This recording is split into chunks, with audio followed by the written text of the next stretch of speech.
இந்த மனிதர் எவ்வளவு காலம் இங்க இருக்காரு? ஓ, அது உசியா. எனக்கு கண்ணு தெரியாம போனதுலேருந்தே நாங்க நண்பர்களா இருக்கோம். அவருக்கு பிறக்கும் போதே பார்வை இல்லை. பெரிய அக்கோகோ, சொல்லுங்க ரபி. அந்த கிணறுல இருந்து கொஞ்சம் தண்ணி கொண்டு வா. என்ன உங்க நண்பர்கிட்ட அறிமுகம் செய்றீங்க? நீங்க இத செய்யக்கூடாது. எனக்கு அந்த பார்வை புரிஞ்சிருச்சு. ஏன் கூடாது? இது ஷபாத் ஓய்வு நாள். அது இன்னும் சுவாரஸ்யமா இருக்கும்.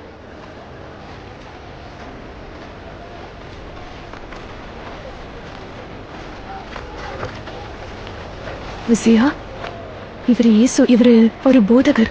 இவர் தான் ஷூலாவை என்னையும் குணப்படுத்தினாரு. அவனுக்கு தெரியும் பர்னபி. பர்னபி அவர் செவிடர் இல்ல, கண் தெரியாதவர். ஷபாத் ஷாலோம் உசியா. ஷபாத் ஷாலோம். ரபி, தயவா இந்த கேள்விக்கு பதில் சொல்லுங்க.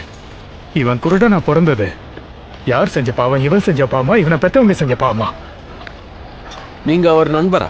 ஆமா, நாங்க ரொம்ப வருஷமா நண்பர்களா இருக்கோம். அது இவன் செஞ்ச பாவம் இல்ல, இவனை பெத்தவங்க செஞ்ச பாவம் இல்ல. தேவனுடைய கிரியைகள் இவனிடத்தில் வெளிப்படும் பொருட்டு இப்படி பிறந்தான்.